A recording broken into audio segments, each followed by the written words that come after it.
Eh bien bonjour, bonjour à vous tous mes amis. Bon, je suis un peu absent des réseaux sociaux, vous avez dû le remarquer, surtout sur Twitter.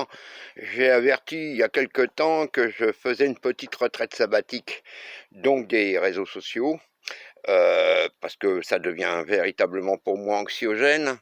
Et nous, dans la nature, on n'aime pas trop tout ce qui est stressant ou anxiogène, donc j'ai décidé de m'écarter un petit peu des réseaux sociaux, de Twitter, Facebook, j'y vais plus. Donc voilà, terminé. Mais ça m'empêche pas de garder le contact avec vous et puis de continuer sur la chaîne YouTube des amoureux de la nature, des animaux et de la forêt, et de continuer à faire des petits tutos. Alors aujourd'hui, on va faire un petit tuto qui va, je pense, je pense même beaucoup, qui va peut-être vous aider en sachant que le prix de l'énergie, le prix de l'électricité, surtout en milieu urbain, devient exponentiel. Donc ça devient une source de dépenses très importante. Alors donc, c'est par à-coup de petites astuces comme je vais vous donner aujourd'hui que vous allez pouvoir économiser. Alors il y a un élément dans une maison qui pompe de l'électricité, c'est le frigo. Bah oui, le frigo, bien entendu, qui nous permet de conserver notre alimentation fraîche. Et donc là, lui, il tourne, hein, le frigo, 24 heures sur 24.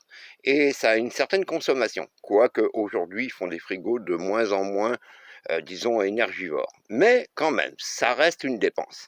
Alors moi, qu'est-ce qu'on fait ici dans la forêt? Dans la forêt, ici, on n'est pas alimenté par le réseau électrique, donc on a les panneaux solaires ou la génératrice, mais l'hiver, les journées sont très courtes, très peu d'ensoleillement, et excusez-moi, il y a quelqu'un qui veut sortir. Hein, qui c'est? Allô?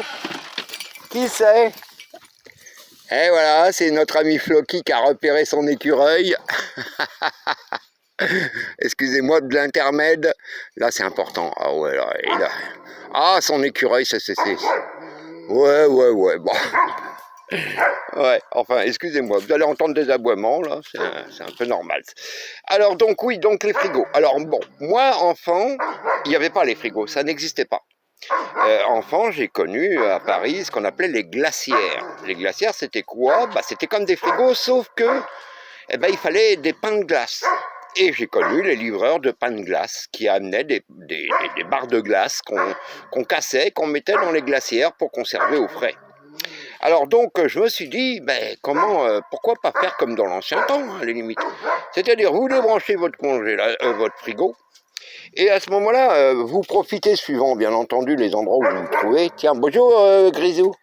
Bonjour petit Grisou. Petit Grisou, il va bien, ne vous inquiétez pas, il a des hauts et des bas, comme tous les vieux chiens, mais ça va. Alors ce que je fais, moi, l'hiver, comme les températures descendent en dessous de zéro, vous voyez, je mets dehors des bouteilles, pas tout à fait pleines parce qu'il ne faut pas que ça soit trop plein, sinon ça explose, et ça va geler pendant la nuit. Ensuite, écoutez, je récupère donc tout ce qui est gelé le matin, et là, je vais tranquillement les mettre comme dans le temps, dans ce qu'on appelle le congélateur. Là, le frigo est débranché. Je vais mettre mes pains de glace dans le congélateur, et ça va me permettre de garder mes aliments au frais. Voilà. Il est bien entendu que là, à ce moment-là, vous n'avez pas de congélateur. Non, parce que ça ne sera pas assez froid. Par contre, ce que vous pouvez, suivant les latitudes, bien entendu, c'est à ce moment-là avoir des caisses que vous pouvez mettre sur le balcon, par exemple, que vous pouvez mettre sur votre balcon, des caisses en plastique comme ça. Voilà. Et là, vous laissez ça dehors avec un couvercle, vous pouvez mettre votre viande congelée. Quand l'hiver, les températures descendent à 4, 5, moins 4, moins 5, moins 10, ça conserve donc votre alimentation. Et donc, pas besoin d'électricité, et vous conservez vos aliments au frais. Voilà, c'est une petite combine, mais ça peut vous servir si demain il y avait coupure d'électricité générale et puis que vous n'avez plus de frigo. Voilà, il suffit simplement de profiter de l'hiver. Voilà mes amis, allez, à bientôt pour une autre combine économique et écologique. Bye bye, je m'occupe de Floki avec l'écureuil parce que... Oh, aïe, aïe, aïe.